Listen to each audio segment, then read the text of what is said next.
Hi, good evening. I'd like to welcome you to Poem Praise 2, and peace and blessings be upon you and your family this evening. Now, we are going to get right back into Sacred Woman by Queen Afua. We're in take number 4 of chapter 1, which is Kemet, Nubian philosophy. Kemetic, I said Kemet. Let me correct that. Kemetic Nubian philosophy. So without further ado, it reads as such. We look at our story to gather the lessons of our past errors so that we may correct them. But most important, we gather the enduring values of Mayat, righteous healing with truth, light, and order, that we may live and practice them. The evidence of Kemetic glory and downfall has been captured on temple walls and Asesh, papyrus. Kemet rose and fell. No civilization can escape the laws of cycles. What goes around comes around.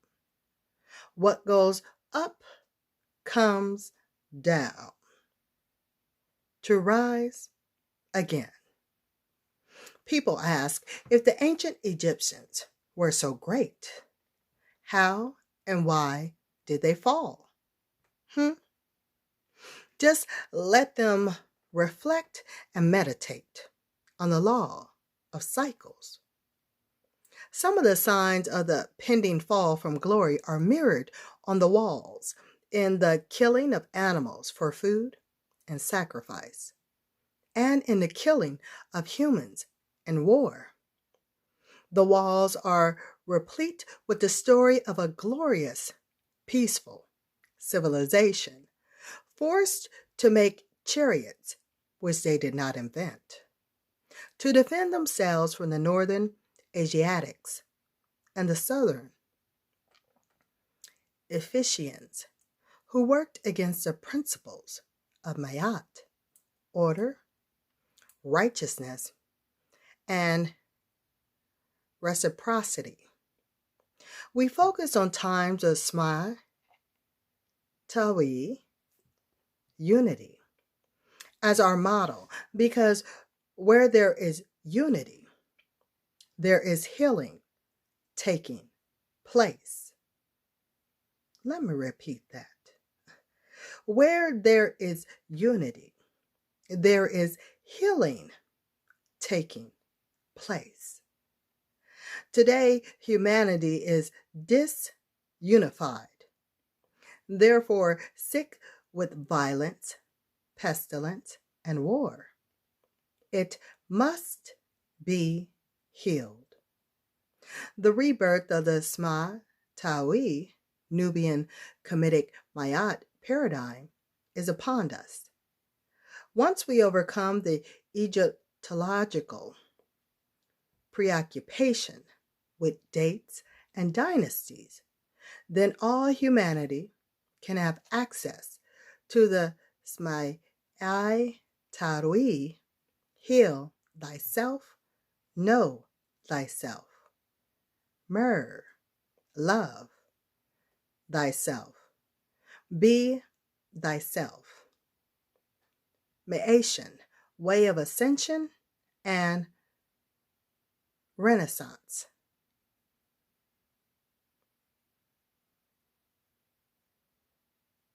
I don't know if I said that correctly. I'm going to spell the word for you. RENAISSANCE.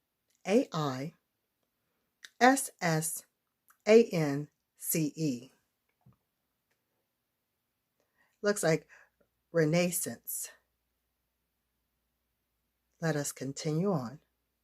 Oh, Kemet, what historical lives have been told of you through your present day distorted name Egypt. O Nubian Cushite, committed ancestors, Western man is claiming that he came from the north to build the pyramids with brick and straw, thanks to Hollywood. And Baxter is Nefertiti, excuse me. And Yul Brynner is Ramsey, Hollywood's star Gate, has desecrated Ra as an Epens demon, and the mummy's curse has been unleashed in a sorry effort to sow doubt and fear among people, all of whom need mayat, truth, righteousness, and fairness in their lives. But they will fail to know it because mayat is a principle hidden behind the gates of a cosmic divine high culture whose door was supposed to remain sealed by the invention of the world sound Egypt. The biblical curses against Egypt would scare people away from discovering the glittering heritage that awaits their claim. For an even older version of our creation story, one can examine the Shabaka stone, now preserved in British Museum in London, England. It tells us that Ptah Sekhmet, Great Mother, Father, Creator, became the first ruler guide of the Cometians. Ptah and Sekhmet established the Hesepu, known the states of administrative divisions of the country, and constructed the temples and shrines. They fashioned the statues and figurines of the Ntru, N-T-R-U, and put them in their places. Egyptologists refer to this time as a rule of the gods. The Shabaka stone also refers to the drowning of Osiris, and his recitation, let me spell that one, Resuscitation, by his wife Iris, and his sister Nephthys, Nephthys.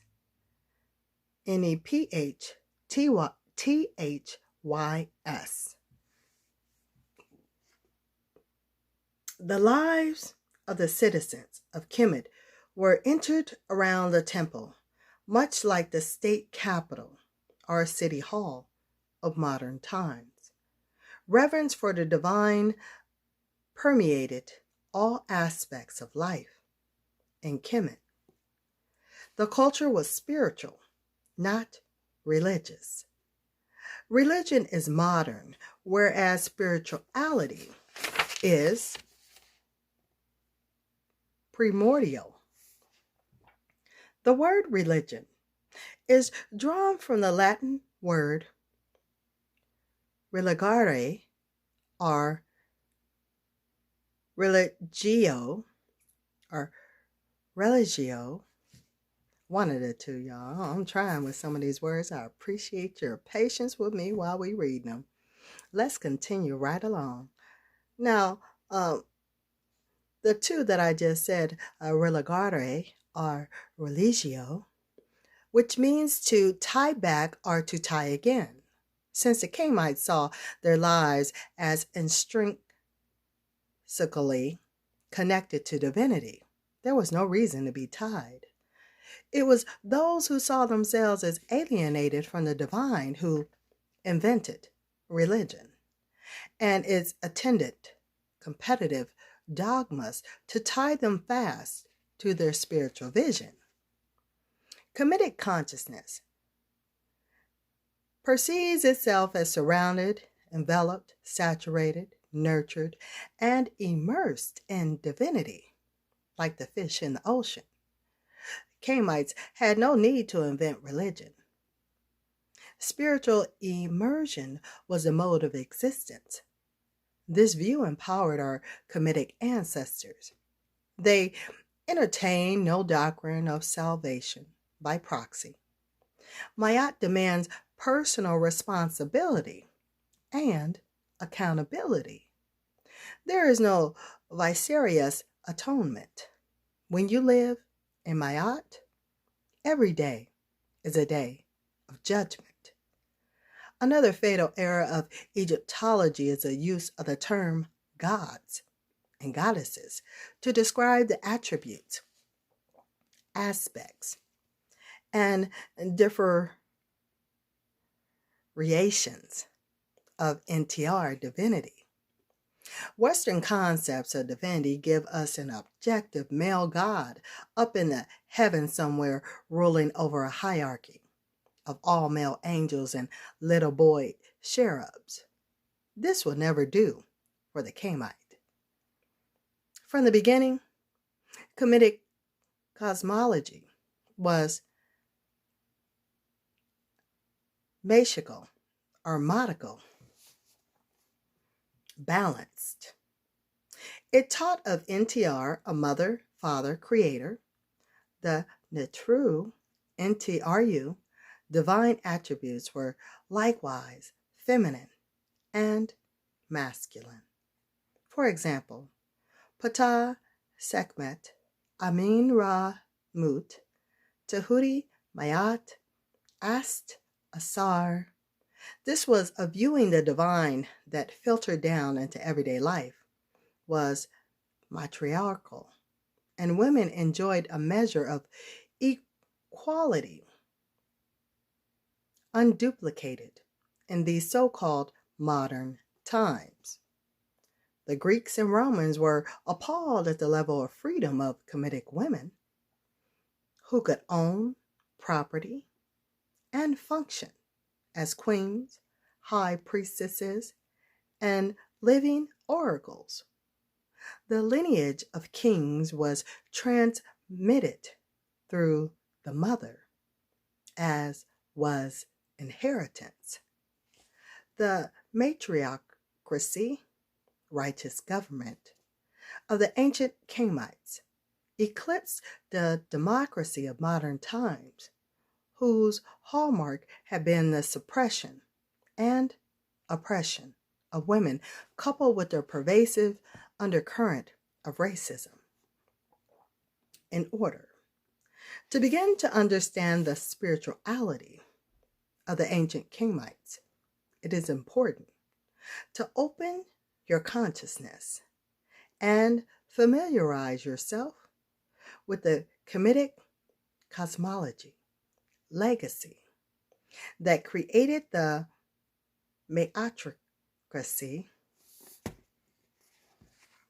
If you pray for guidance as you experience the 9 gateways of initiation, you'll discover what your Kemetic ancestors always knew, that your so-called spiritual life and your normal life are truly one. And with that does complete take number 4 of Sacred Woman.